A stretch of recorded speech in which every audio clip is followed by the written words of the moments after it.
Bueno, Psicosis es, y al respecto yo creo que no cabe ninguna duda, una de las piezas fundamentales de la historia del cine de terror. Una pieza cinematográfica que le dio una vuelta de tuerca a, a un elemento súper fundamental en la historia del cine en general, digamos, que es como el compromiso que tenemos con el protagonista de la historia. Eso es la base de cualquier película, ¿cierto? Tenemos a un protagonista con el cual nos vamos comprometiendo y nos interesa, ¿cierto? Si la película funciona correctamente, entonces nos interesa que este personaje se salve, que este personaje atraviese el infierno que haya que atravesar, pero que consiga obtener la lección adecuada y llegue hasta el final de la película y logre sus cometidos. Y en este caso particular de Psicosis ocurre este fenómeno increíble de eh, hacer que nos comprometamos con este personaje que es Marion y, y la acompañemos en este periplo súper emocionante que ella emprende una vez que roba un dinero. Y de pronto la vemos desaparecer en el primer tercio de la película. Y, y yo creo que ese es uno de los momentos más impactantes para todos los espectadores. Yo vi Psicosis por primera vez cuando tenía unos 12 o 13 años en un ciclo de películas de Alfred Hitchcock que presentaron en televisión y la vi sola a esa edad y recuerdo súper bien que estaba así yo muy expectante mirando la película y que cuando esto sucede, cuando esto acontece, yo no podía creer lo que estaba viendo. O sea, de verdad que me quebró la cabeza, me rompió el esquema de lo que estaba acostumbrada a entender como la dinámica de una película. Y simplemente me decía a mí misma dentro de mi cabeza, porque no puede ser, no puede ser, ¿cómo va a morir la protagonista? ¿Cómo va a seguir la película? Pensaba yo. Y bueno, la película sigue. Y sigue de manera súper inteligente, tomando el relevo entonces la hermana de la protagonista que hasta ese momento no habíamos visto en la trama y desentrañando, por supuesto, todo el pasaje de thriller que compone también esta cinta extraordinaria y que es tratar de comprender entonces quién es el asesino, cuáles son sus motivaciones, por qué y cómo y etcétera. Entonces hay varios elementos súper interesantes. Está, por ejemplo, el hecho del dinero. Cómo el dinero constituye un elemento que es el motivador, el motivador de una serie de acciones que se emprenden y al final termina no siendo nada, no significando nada. O sea, hay como un símbolo ahí también, un símbolo que tiene que ver con la avaricia, ¿no es cierto? La avaricia y a dónde nos puede, a dónde nos puede conducir hacia situaciones sumamente peligrosas, sumamente dañinas. Está también el tema que también es muy interesante y yo creo que era mucho más innovador en la década de los 60, por supuesto, que era la importancia de la psiquiatría, la importancia de la psicología, la importancia de la salud mental finalmente. Porque si bien es cierto que en esa época ya se estaban poniendo súper de moda las escuelas de psicoanálisis y todo esto, la percepción que tenía la sociedad con respecto a acceder a este tipo de ayuda tenía mucha relación con la idea de considerar que la gente estaba loca, y ese cartel pesaba amargamente sobre las personas y no se atrevían a consultar como si nada con un psicólogo o con un psiquiatra. Hoy en día nuestra relación con esta práctica médica es súper natural, pero en la década de los 60 no lo era tanto y ahí tenemos entonces a un personaje como Norman, que está alienado socialmente, está súper alejado de la comunidad, entonces las personas no se percatan de todo lo que él va padeciendo por dentro y ha estado padeciendo desde que era un niño además. Entonces, eso también es súper interesante, cómo él desarrolla un trastorno de personalidad múltiple, ¿cierto? En donde finalmente termina él siendo a la vez el hijo y la madre en una misma persona. Y el nivel de daño que puede llegar a producir a alguien que está totalmente falto de cuidado médico, de entendimiento de su proceso mental. Entonces, esas cosas son súper interesantes. Siento que fueron muy rompedoras en su época pero siguen siendo sumamente interesantes a día de hoy. Psicosis es una película sumamente inteligente, está hecha con pocos medios. Psicosis es una película que cuenta con un equipo de televisión que se encargó de la realización técnica, digamos, que no era a lo que estaba acostumbrado Alfred Hitchcock, que ya se desempeñaba, digamos, cinematográficamente hacía mucho tiempo, aunque sí trabajaba para la televisión desarrollando capítulos, ¿cierto? De esta serie de Alfred Hitchcock presenta y cosas por el estilo. Pero él no dispuso de un equipo especializado en cine para trabajar esta película en particular, porque también se la consideraba muy riesgosa y prefirió sacar adelante el proyecto arreglándoselas con lo que tenía y trabajó con un proyecto, con un equipo televisivo. Eso también yo creo que fue una jugada hecha desde la pasión, hecha desde el convencimiento, que también es súper valorable. Y luego también tenemos otro elemento súper importante, que es la presencia de Alma Reville, ex pareja de Alfred Hitchcock, que durante muchos años fue una pieza fundamental de su cinematografía. Alma, Alma fue una montajista de excepción en su época, pero además una persona que no solo se desempeñó en la mesa de montaje junto a este cineasta, sino que ella participaba en todas las etapas de producción de una película, y eso incluía elegir el cast, revisión de guión, eh, en rodaje, ver la ejecución de ciertas escenas, repetir tomas, etc. Esto no le quita ningún mérito, por supuesto, a Alfred Hitchcock. Yo creo que ellos fueron simplemente una pareja de oro que supo avenirse muy bien y trabajar en conjunto, y gracias a eso legarnos obras maravillosas que son verdaderas lecciones de cinematografía para muchos cineastas modernos. Así es que, sin lugar a dudas, Psicosis es una de las piezas que están así como guardadas en mi corazoncito por su nivel de impacto, porque nunca voy a olvidar que yo tuve la misma sensación que creo que debieron tener los espectadores de la década de los 60 cuando se les rompió el esquema del tratamiento que se le da a la protagonista con la que se comprometen y que de pronto desaparece y uno siente por un momento que va a quedar huérfano, que esto no tiene sentido, y sin embargo lo tiene porque está resuelta de manera súper inteligente. Así es que, nada, todas las loas para una película como Psicosis. Espero que las generaciones futuras sepan valorarla tanto como las generaciones que la hemos ido valorando hasta este momento. Y eso, creo que es una pieza fundamental, digna de estudio, de análisis y de, bueno, y de toda la fama que ha ido ganando a lo largo del tiempo. Así es que bueno, eso. Que todos vean Psicosis, ¿eh? Definitivamente es una película que no te puedes perder. Hablar justo en este momento, en esta semana, de una película como La Profecía de Richard Donner es súper loco porque, bueno, él ha fallecido recientemente, legándonos algunas piezas extraordinarias. Se le ha reconocido mucho por estos días por su enorme aporte a la cinematografía con la realización de Superman, pero sin lugar a dudas, para todos los fans del terror, una película como La Profecía es absolutamente icónica. También es una película que yo vi siendo muy pequeña y que por lo mismo resultó de muy altísimo impacto, aunque yo pienso que si lo hubiera visto más adulta también me hubiera impactado bastante. Es otra pieza cinematográfica resuelta con muchísima inteligencia, con muy buen gusto también, encuentro yo.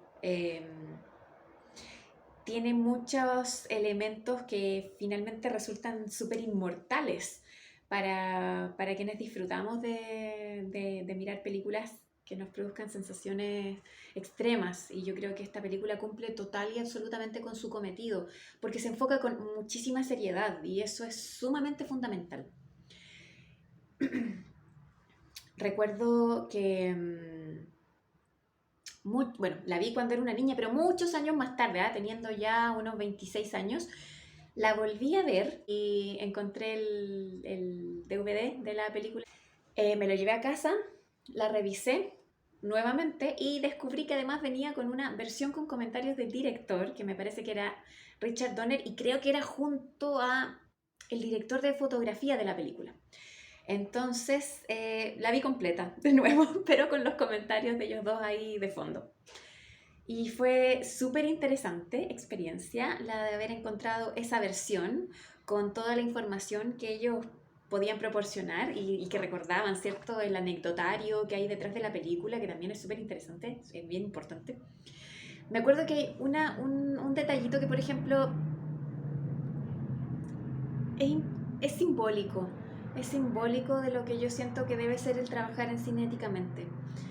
Bueno, todos recordamos la escena de la pecera, ¿no? Esa pecera, la mamá cuando está con una pecera en las manos ahí junto a un balcón y Demián, ¿cierto? Se pasea con un triciclo y la empuja.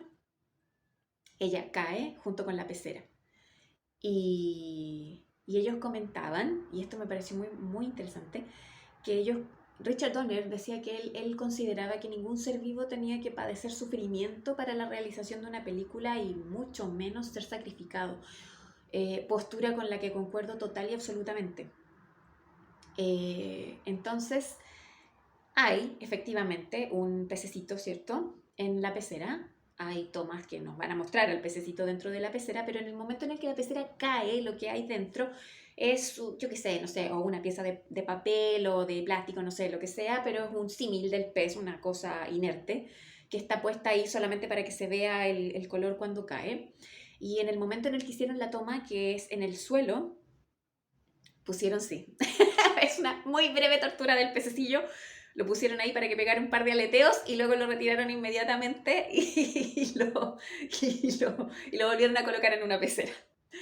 Bueno, ese tipo de postura ética a la hora de abordar el trabajo cinematográfico a mí me parece más que respetable, me parece que es la postura que corresponde. No siempre en el cine se ha trabajado de esa manera, por eso lo encuentro súper rescatable, porque estamos hablando de la década de los 70, cuando todavía no se tenían tan en consideración ciertas cosas que hoy en día son una práctica común, pero todavía en esa época se daban muchas licencias, a veces bastante macabras, con respecto al trato de los animales en el cine. Dejando eso de lado, que es una pequeña anécdota, creo que La Profecía es una película que cumple con todo lo que tú le podrías pedir a una película de terror para que funcione a la perfección. Un cast, ¿cierto? Que se involucra de manera muy seria con sus personajes. Un personaje infantil que está extraordinariamente bien elegido y que se desempeña a la perfección. Una música que sin lugar a dudas ha pasado a la historia como una de las piezas yo creo que más macabras y escalofriantes que nos ha tocado oír durante el visionado de una película. Es una cuestión que yo me pregunto si alguien que no ha visto La Profecía y escucha esta pieza de la vez satánica, ¿cierto? Siente el mismo nivel de escalofrío que le produce a uno que conoció esta pieza a la par que a la película, entonces uno también asocia mucho lo macabro de la trama, lo terrible que hay ahí con la pieza musical. Pero yo creo que esa pieza, sin lugar a dudas, también funciona individualmente como una composición absolutamente escalofriante. También creo que fue un elemento súper marcador de la película. Hay todo un misterio, todo un cuestionamiento moral, una búsqueda espiritual. Hay una serie de cosas en la película que la componen, la terminan convirtiendo en una película con un enfoque muy serio respecto al tema del satanismo. Excede por completo a ciertas convenciones caricaturescas que a veces se dan con respecto a este tema en el cine. Y eso es una de las cosas que a mí más me gustan de la película. Para mí es una película que es un 10 de 10, definitivamente. Eh, Recuerdo el impacto, por supuesto, que me produjo cuando yo era una niña y la vi por primera vez, pero recuerdo que me siguió impactando exactamente de la misma manera cuando la vi a mis 26. Entonces me doy cuenta de lo increíblemente bien hecha que está. No es solo esa cosa como ese cariño, ¿cierto? Que uno le tiene a ciertas películas que después con el paso del tiempo las revisa y como que les encuentra una serie de deficiencias, que eso igual pasa. Creo que La Profecía es una película que se desarrolla a la perfección en todos sus apartados. Las muertes tienen un nivel de estética loable. Eh, el momento ese en el que encuentran el chacal, me acuerdo, cuando parten en este periplo en la búsqueda de los orígenes de Damián y se encuentran con esta tumba, este cementerio y este chacal. Sin lugar a dudas, también fue una de las películas que yo creo que contribuyó a crear esta imagen súper satánica de los Doberman, que muy a su pesar, yo me acuerdo súper bien que cuando yo era chica era como considerado como el perro del diablo, porque yo me imagino que eso tiene que haber surgido con el uso de estos perros para la película, junto al personaje de esta como ama de llaves que llega a la casa, así como institutriz, no sé, que se cuelga, que también es súper impactante. y que siempre estaba acompañada de estos perros, entonces me imagino que tiene que haber pasado un poco eso. Mal para los perros, pero funcionaba muy, muy bien para la película. No, a mí me encanta, siento que Richard Donner de verdad hizo un trabajo súper comprometido y se nota en cada segundo de metraje. Así es que, nada, bravo para esta gran película. Así es que espero que también la disfruten. Y, y si no la habían visto, pues ahí tienen un lujo de película que es necesario conocer. Como buen fan del cine de género, todos tenemos que estar interiorizados con ciertas películas que son un must sin. Así es que esta película, sin lugar a dudas, está dentro de ese grupo. Bueno, sobre House of Wax, de André de Toth.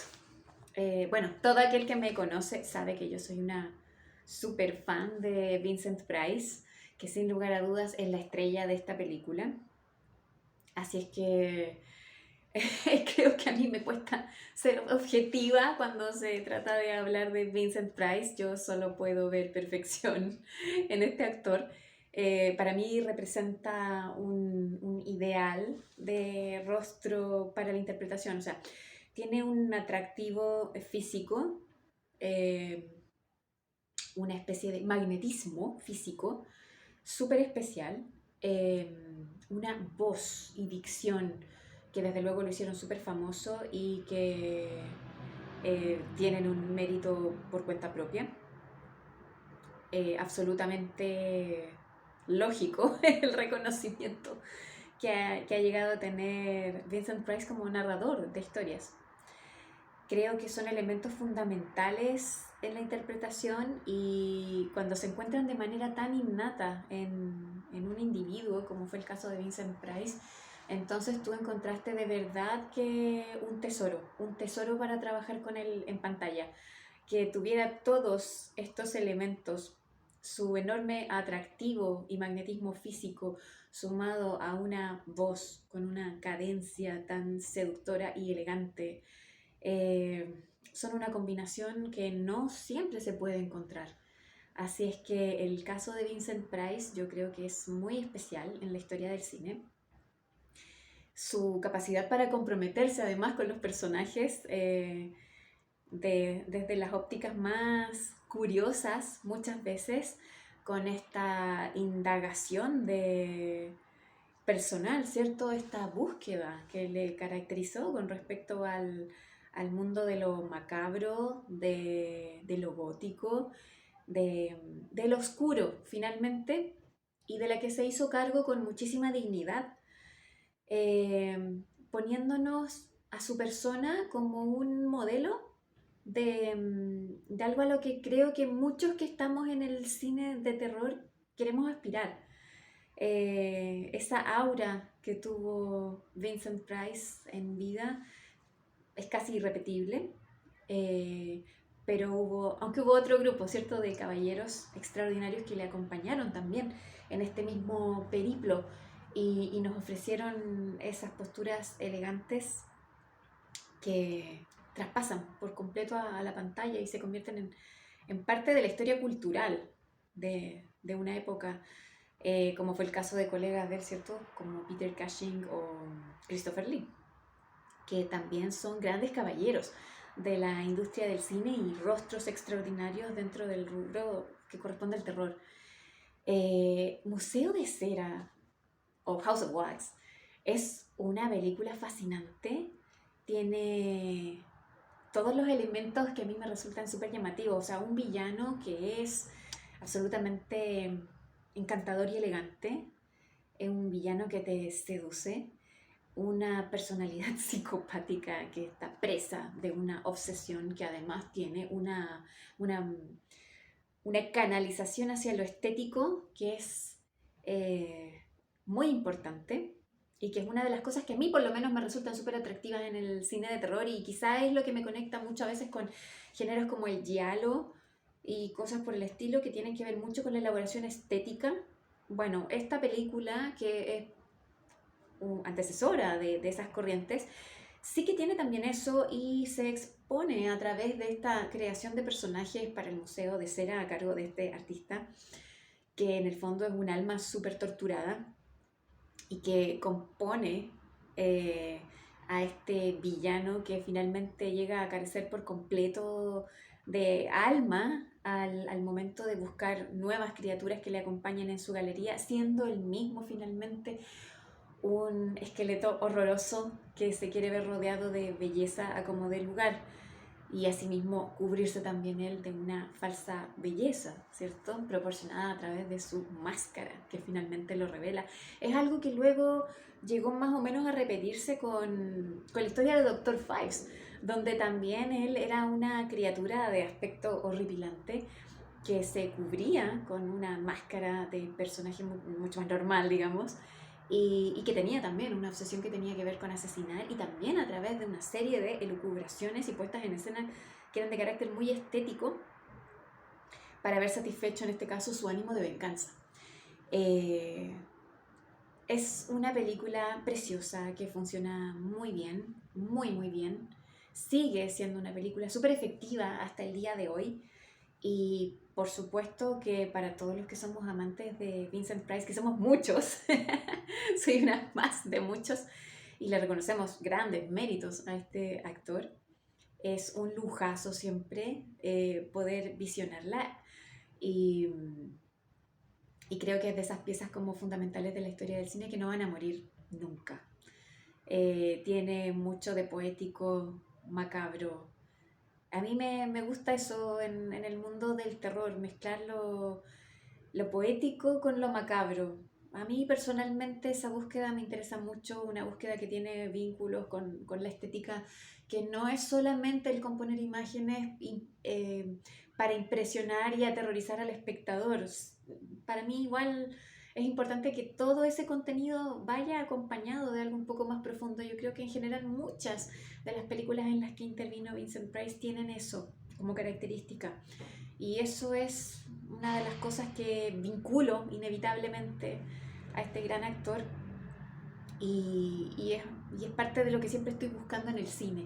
No quiero lo que te impresiona o te asquea porque sí, vacío totalmente de contenido. Creo que siempre es importante encontrar, indagar qué explicación hay de fondo, qué postura ética y estética están vinculándose en el trasfondo de esta película. Creo que eso no se debe nunca olvidar.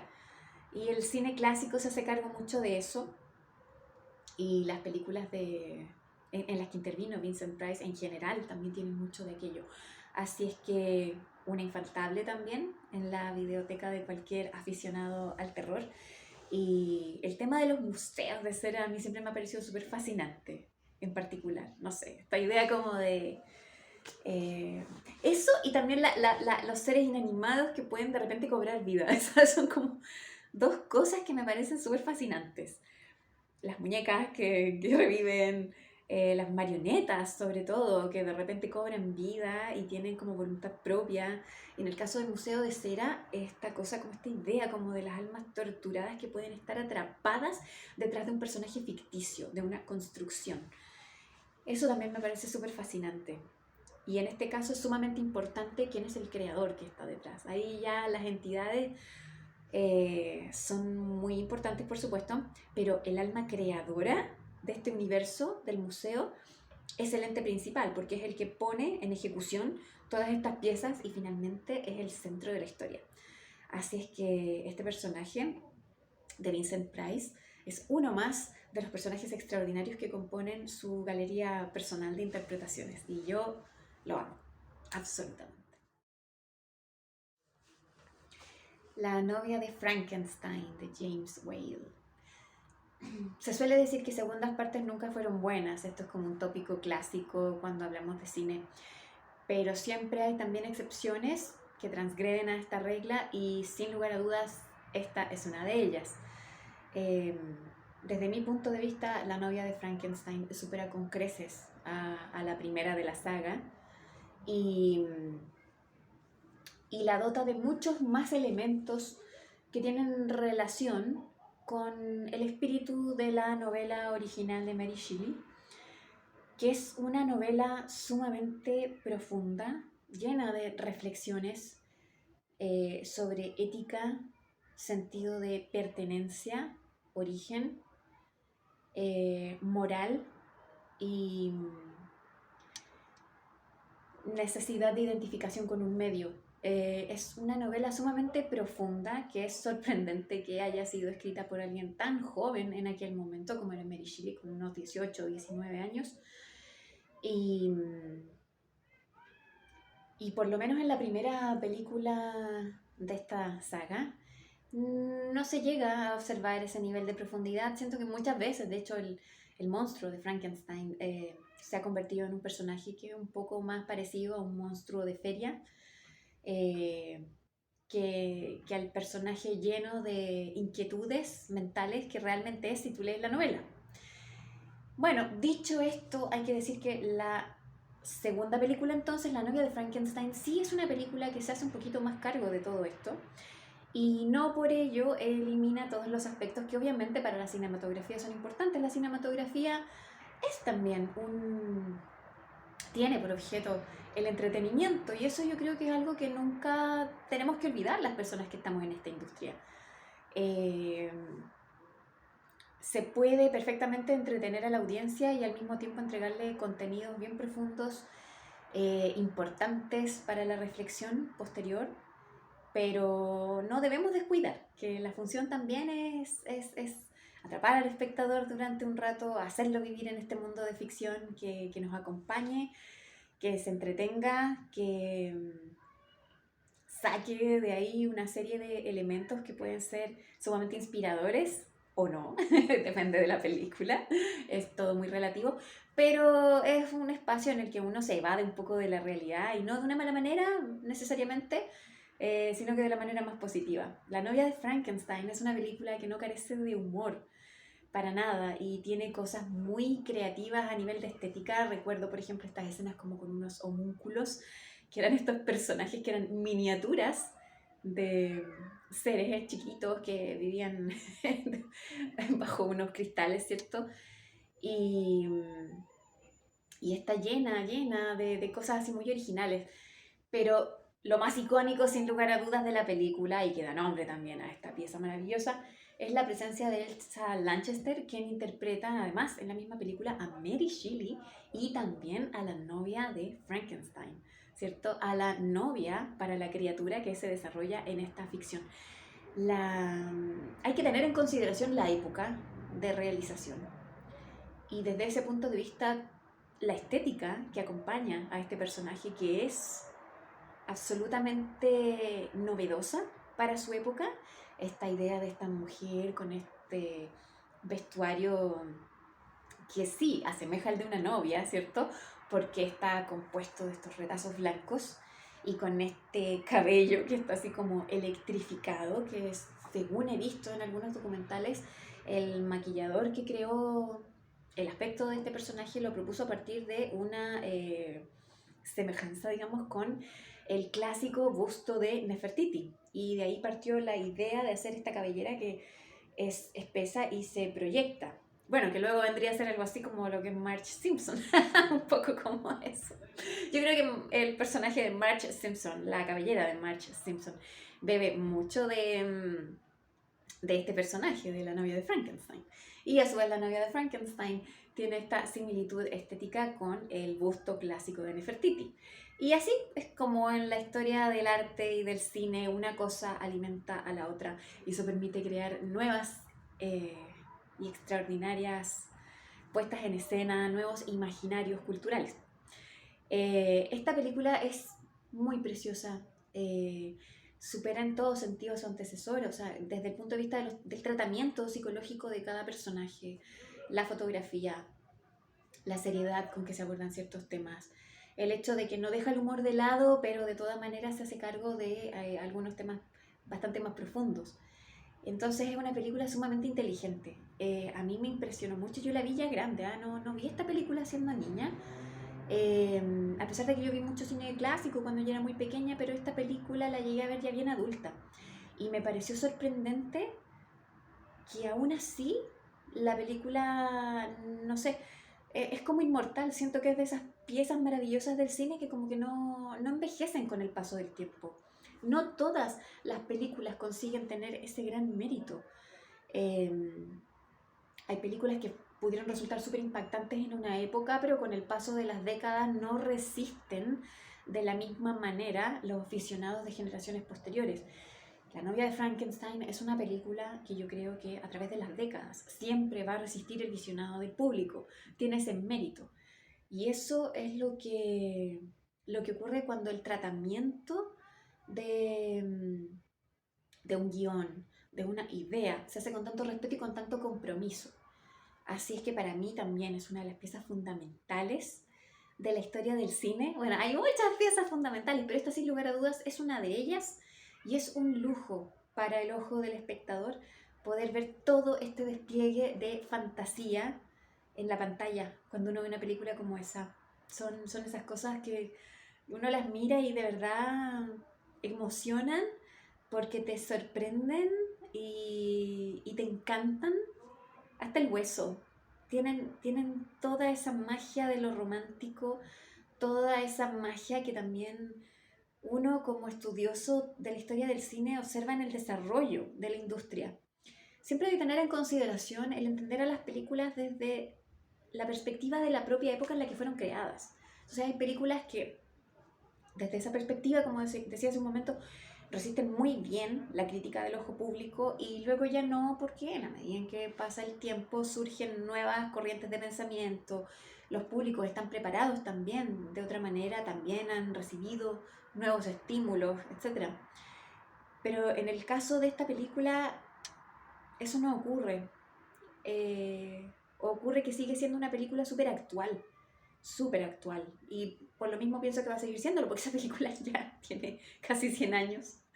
Así es que seguramente se va a mantener siempre como un tesoro de la cinematografía que tenemos la fortuna de poder acceder a él.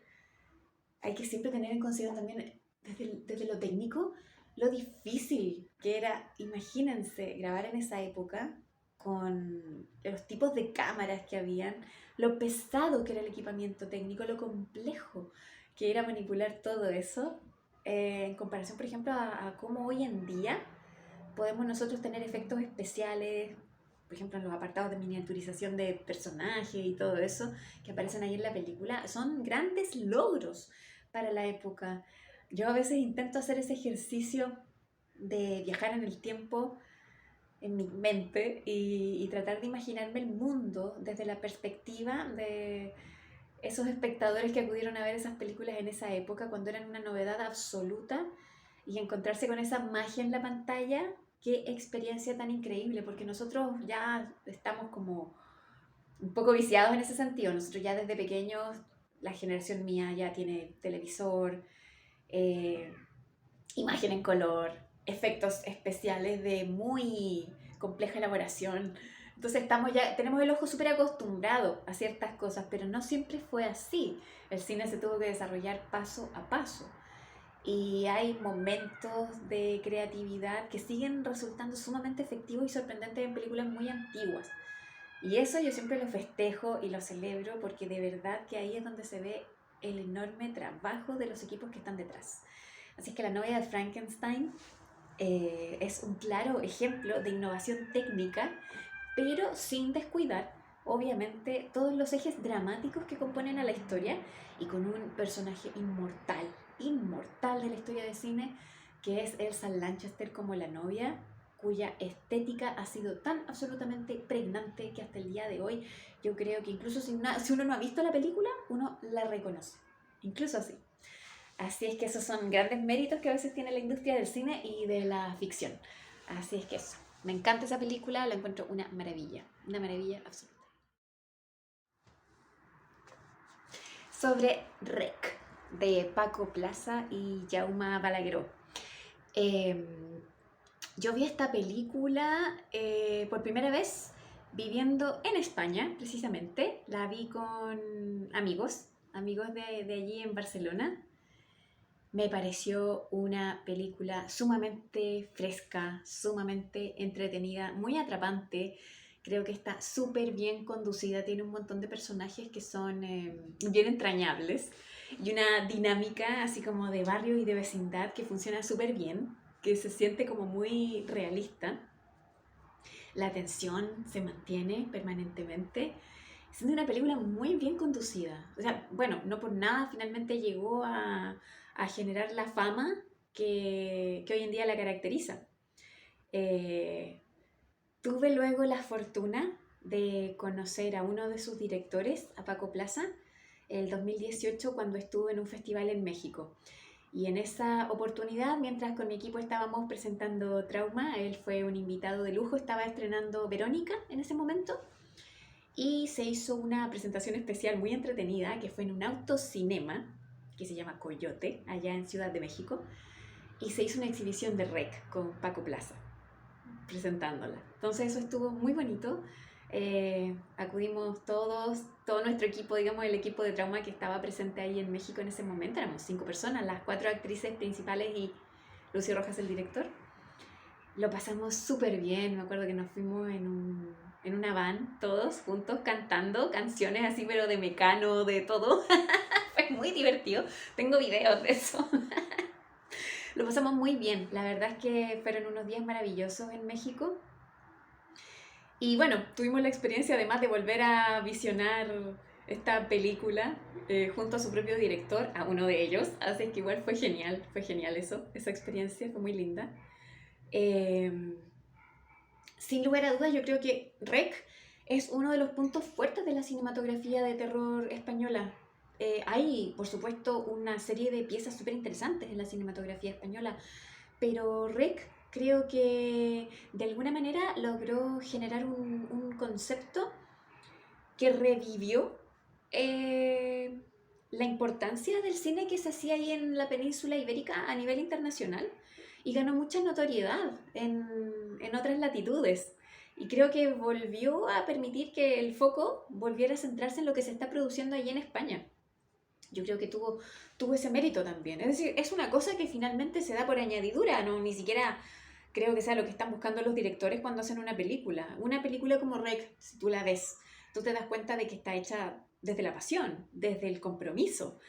No desde una ambición desmedida o intentar hacer algo con objeto de capturar la atención mediática ni nada por el estilo. Es una película que está hecha con alma y con corazón. Y eso se percibe permanentemente.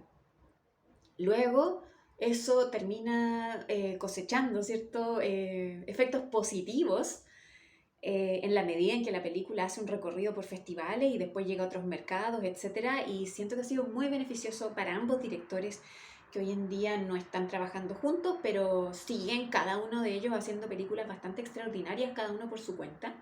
Así es que REC es, sin lugar a dudas, una de las grandes películas españolas de terror, aunque hay una muy interesante historia de cine de terror en España también. Pero REC creo que marca un punto de inflexión, un momento en el que se modernizan muchos conceptos dentro de la industria que se produce ahí en la península ibérica. Así es que, sin lugar a dudas, sobre todo para quienes estamos interesados en la cinematografía latinoamericana o ibero-latinoamericana de terror, sin lugar a dudas, REC es una pieza fundamental.